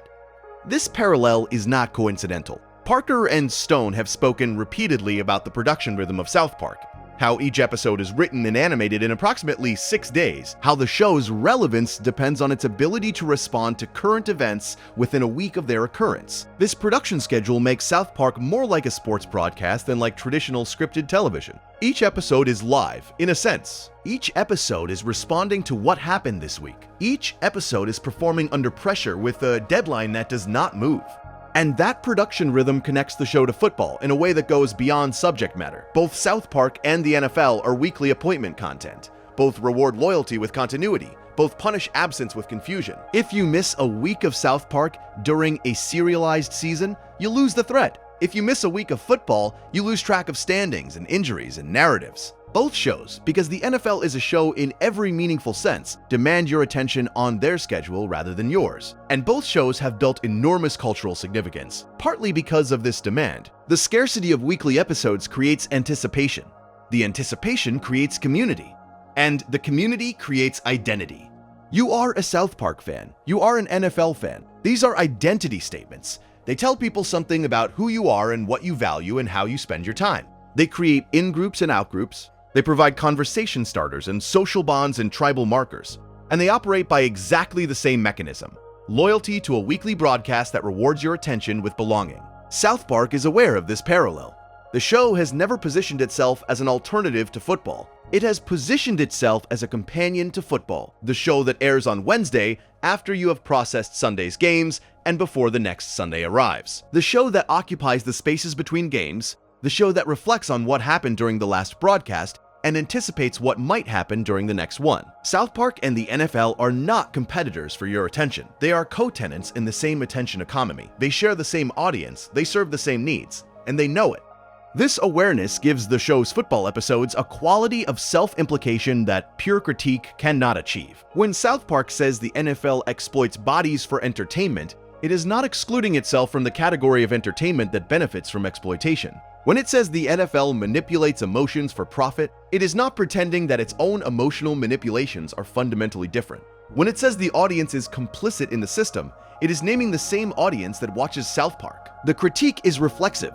It loops back on itself. It implicates everyone, including the show that is doing the implicating. And that universal implication is what prevents the critique from becoming self-righteous. Self-righteous satire is dead satire. The moment a satirist positions themselves above their target, the satire loses its diagnostic power. It becomes smugness.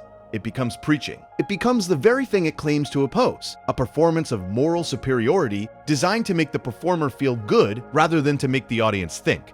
South Park avoids this trap, but always including itself in the joke, always acknowledging that it operates within the same system it critiques, always admitting that its audience is the same audience that watches football, that its revenue comes from the same corporate structures, that its cultural position depends on the same attention economy. This self-awareness is particularly evident in the Crack Baby Athletic Association episode, where Cartman's exploitation of vulnerable bodies for entertainment is played for laughs by a show that exploits vulnerable subjects for entertainment. The parallel is deliberate. Parker and Stone are Cartman in that episode. They are the ones profiting from depicting exploitation. They are the ones generating revenue from the spectacle of someone else's suffering. And by making Cartman the vehicle for the critique, they name this dynamic without apologizing for it. They say, yes, this is what we do. This is what all entertainment does. The question is not whether to do it, the question is whether to do it honestly. The NFL does not do it honestly. The NFL wraps its exploitation in patriotism, community, tradition, and spectacle. It disguises the transaction. It tells you the game is about teamwork and perseverance and the triumph of the human spirit. It does not tell you the game is about converting bodies into revenue at a rate that ensures the bodies are used up before the revenue stops flowing. South Park does it honestly. The show does not pretend to be anything other than what it is. It is entertainment. It is commerce. It is a product sold to an audience by a corporation. But it is also honest about being those things. It does not claim to be activism. It does not claim to be journalism. It does not claim to be changing the world. It claims only to be showing you the world as it is and trusting you to do whatever you choose with what you see. And what you see when you watch South Park's football episodes in sequence is a portrait of American football that no other cultural artifact has produced. Not the prestige documentaries with their somber narration and their carefully scheduled release dates. Not the investigative journalism with its meticulous sourcing and its incremental revelations. Not the academic studies with their data and their peer review. South Park has produced something different from all of these. Something more complete in its way. Because it shows you not just what football does to bodies and brains and communities and nations, it shows you what football does to you, specifically. The viewer, the consumer, the person on the couch. It shows you that you can know everything and change nothing. That you can see clearly and watch anyway. That you can feel compassion for the players and excitement for the game simultaneously and without contradiction. That you can hold opposing truths in the same moment and live comfortably with the contradiction because the contradiction is simply what it means to be human in a culture that has organized itself around a sport that destroys the people who play it. That is not a comfortable insight, but comfort was never what South Park offered. The show offers clarity, and clarity, when applied to something as vast and compromised and beloved as professional football, is its own form of respect. Respect for the audience's intelligence, respect for the subject's complexity, respect for the irreducible tension between what we love and what we know. The NFL will be here next season, and the season after that, and the season after that. The revenue will grow, the bodies will break, the settlements will be reached, the controversies will burn and fade and become content and become nostalgia and become the ambient texture of American life. This is not pessimism. It is observation. It is what South Park has been observing since 1997. And it is what you will continue to observe every Sunday for as long as you are willing to turn on the television and accept what it shows you. The question South Park has been asking for 27 years is not whether football is worth watching, it is whether you are willing to watch it with your eyes open. Whether you are willing to see the cost alongside the beauty, the damage alongside the drama, the exploitation alongside the excitement. Whether you are willing to sit with the full weight of what you are consuming without reaching for the comfortable lie that it is just a game. It is not just a game. It was never just a game. And the show that has been telling you this since September 3rd, 1997 is not going to stop telling you because you are not going to stop needing to hear it. Because every September, the season begins again. The anthem plays, the ball is kicked, the bodies collide, and the ritual that has shaped American life for more than a century reasserts itself in your living room, on your phone, in your conversations, in your identity. And somewhere in Colorado, in a small town that exists only in lines of code and the imaginations of two men who have been doing this for nearly 30 years, a geologist sits on his couch with a beer in his hand and the game on his television. He is sarcastic. He is aggressive. He is emotionally invested in an outcome he cannot influence. He is exactly like you, and he does not know when he is being sincere anymore. And neither, if you are honest, do you. And perhaps the most remarkable thing about South Park's relationship with the NFL is its duration. 27 years of commentary. 27 years of watching the same system operate by the same logic and produce the same outcomes. 27 years of making the same essential argument in different forms for different audiences in different contexts. The persistence is itself meaningful. It says something about the intractability of the problem and the commitment of the observers. Most cultural critics tire of a subject. They make their point, they move on, they find new targets. Parker and Stone have not moved on from football. They keep returning to it because it keeps providing new material. Not because the NFL changes, because it does not change. Because the same patterns that prompted Big Gay Al's Big Gay Boat Ride in 1997 prompted member berries in 2016. Because the exploitation that inspired Crack Baby Athletic Association in 2011 still operates in 2026. Because the brain damage that informed Sarcastiball in 2026, the subject renews itself through its own refusal to be resolved. And this refusal, this stubbornness of the problem, is in some sense the most important thing South Park communicates about football. There are problems that get solved. There are injustices that get corrected.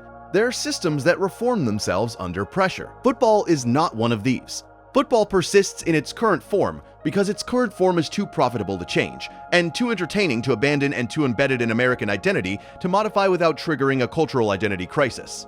The NFL is America's most popular entertainment product. It has held that position for decades. It is not going to relinquish that position voluntarily. And no amount of satire, no number of lawsuits, no volume of posthumous brain scans is going to dislodge it. The best that can be hoped for is what South Park offers: awareness, clarity, the honest acknowledgement of what the system is and what it costs, not as a precursor to change, not as a step in a process that leads somewhere better, just as a thing in itself, just as the minimum dignity owed to the people whose brains are being destroyed for your entertainment. That is all South Park asks. That you know. That you watch with your eyes open, that you hold the contradiction without resolving it, that you feel the full weight of what Sunday means, not just the joy of it, not just the community of it, not just the excitement of it, but the full weight, the brain weight, the history weight, the economic weight, all of it, all at once, for as long as you can stand it. And then, when you cannot stand it anymore, when the weight becomes too much and the awareness becomes exhausting, you can put it down. You can watch the next play without thinking about what it costs. You can cheer without calculating. You can enjoy without examining. That is allowed. That is human. That is the mercy that entertainment provides. The temporary relief from consciousness, the blessed interval between knowing and feeling. South Park gives you both, the knowing and the relief from knowing, the weight and the laughter that makes the weight bearable, the truth and the joke that wraps the truth in something you can swallow. This dual offering, this simultaneous provision of awareness and entertainment, is the show's fundamental contribution to America's relationship with football. It does not make you stop watching. It makes you watch differently, more awake, more alert, more conscious of the transaction you are part of. And then it makes you laugh. And the laughter is the signal that you can carry this knowledge without being destroyed by it, that the awareness is survivable, that living inside a system you cannot change and cannot leave and cannot ignore is something human beings do every day in 1,000 contexts, and that doing it with humor rather than despair is not cowardice. It is pragmatism. It is maturity. It is the acknowledgement that the world is what it is, and that your options within it are limited, and that making the best of those options sometimes means laughing at the thing that should make you cry. The NFL should make you cry. The brain damage should make you cry. The wasted bodies and the broken minds and the shortened lives should make you cry. And sometimes they do. Sometimes a documentary makes you cry. Sometimes a profile of a former player makes you cry. Sometimes the image of a man who once ran the length of a field in 4 seconds and now cannot remember his children's names makes you cry. But you cannot cry every Sunday for 30 weeks a year for decades of your life. You cannot sustain that level of grief alongside that level of consumption. Something would break. Either the grief would overwhelm the consumption and you would stop watching, or the consumption would overwhelm the grief and you would stop feeling. And stopping feeling is worse than stopping watching. Because a person who stops feeling about brain damage is a person who has undergone a form of brain damage themselves, not the physical kind, the cultural kind, the kind Randy Marsh develops in Sarcastiball, the kind where sarcasm and sincerity become indistinguishable, the kind where you cannot tell whether you care or whether you are performing caring. South Park keeps you in the middle, between grief and indifference, between awareness and paralysis, between watching and looking away. It holds you in the uncomfortable center where knowing does not prevent enjoyment, and enjoyment does not prevent knowing. That center is where most honest people live when it comes to football. Not in outrage, not in ignorance, in the middle, where the game is on and the knowledge is present and the two coexist without resolution. That is where you are now. That is where this essay has been taking you. Not toward a conclusion, not toward a position, toward the center, the place where the beauty and the damage are equally visible, the place where Sunday is both the best and the worst day of the American week, the place where the cheering and the dying happen simultaneously and neither one cancels the other. South Park lives in that place, has always lived in that place, and from that place it has been speaking to you about football for 27 years. not with anger, not with solutions, not with moral authority, just with eyes open, just with clarity, just with the stubborn refusal to pretend that what is obvious is invisible, just with the insistence that you deserve to know what you are watching, that the players deserve to have their cost acknowledged, that the system deserves to be named for what it is. The system is what it is. It will be what it is next Sunday and the Sunday after and the Sunday after that. The ball will be kicked, the bodies will collide, the brains will absorb the force, the revenue will flow upward, the risk will flow downward. And in the luxury boxes, men who have never taken a hit will watch men who take hits for a living destroy themselves in real time. And they will count the money. And the money will be more than enough to cover whatever settlements come next. And you will be on your couch or in your bed, watching or sleeping. Part of it either way, funding it either way, sustaining it either way. Not because you are bad, not because you are complicit in some criminal sense, but because you are human and you live in a culture that offers this, and you take what is offered because taking what is offered is what humans do. South Park takes it too. Takes the material, takes the jokes, takes the ratings, takes its place in the entertainment ecosystem, alongside the game it critiques. And that is fine. That is honest. That is the only position from which honest critique can come. From inside, from alongside, from the couch. The game is on. The game is always on. And South Park is always there beside you, pointing at the screen, not with judgment, not with anger, not with superiority, just with the quiet insistence that what you are watching is real, that the bodies are real, that the brains are real, that the cost is real, that the system is real, and that your watching is part of it. Your attention is the fuel. Your subscription is the endorsement. Your Sunday is the offering. And the offering is accepted. It is always accepted. It has been accepted since before you knew you were offering it, since before you understood what you were giving, since before anyone told you what it cost. The offering was accepted the first time a ball was thrown and a crowd gathered and someone decided this was worth watching, worth paying for, worth building a stadium around, worth wrapping in a flag, worth selling to a nation, worth everything except the truth about what it does to the men who play it. South Park tells the truth, has always told the truth, will always tell the truth, not because the truth changes anything, but because the truth is owed to the players, to the audience, to the culture that built this machine and feeds it and is fed by it and cannot imagine a week without it. The truth is owed even when it costs nothing to ignore, especially when it costs nothing to ignore, because the things that are easiest to ignore are often the things that most deserve attention. And football, for all its visibility, for all its ubiquity, for all its dominance of American attention, remains remarkably easy to ignore in the ways that matter.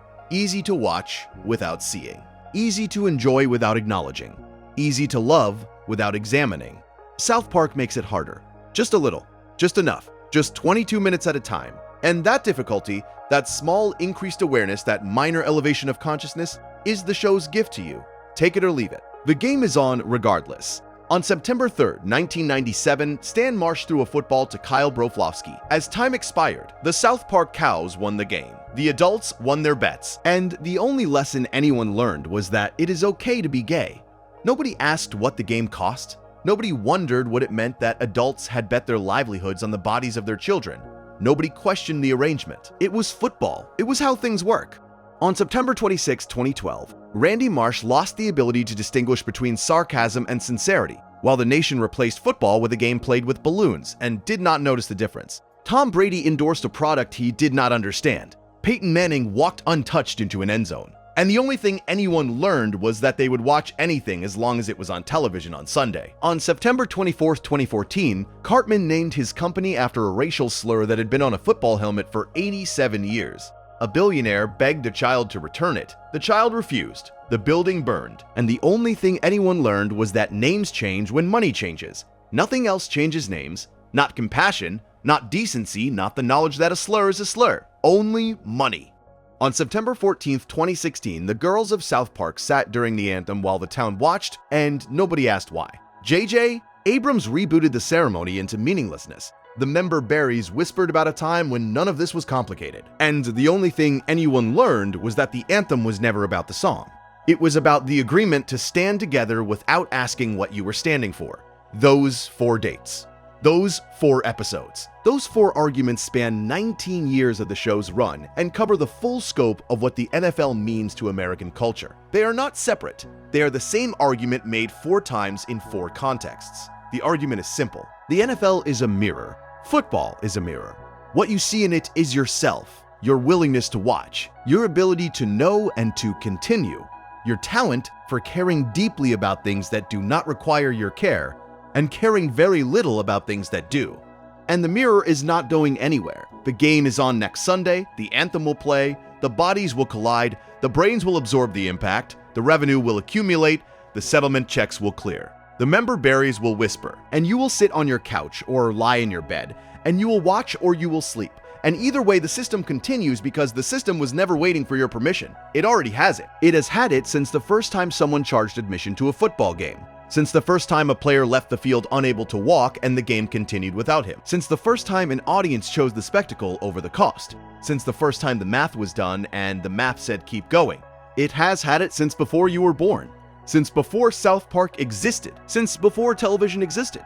Since before the NFL was founded in 1920 in an automobile showroom in Canton, Ohio, by a group of men who understood that entertainment and exploitation could be the same thing, if you package them correctly. South Park has been packaging the awareness correctly for 27 years, making it funny, making it bearable, making it something you can carry with you into next Sunday without it crushing you. That is no small achievement. For 27 years, this show has been the only thing on television that consistently asks what football costs, while acknowledging that asking changes nothing about the cost. That holds the question open without demanding a specific answer. That respects both your love of the game and your unease about it. That treats you as an adult capable of holding contradictions without resolving them. The contradiction will be there next Sunday, and the Sunday after, and every Sunday until one of us stops watching. And neither of us is going to stop watching. So we might as well watch, honestly. We might as well know what we are seeing. We might as well carry the weight. And if you found something worth carrying away from this, subscribing helps more than you would think. Sleep well. I will see you in the next one.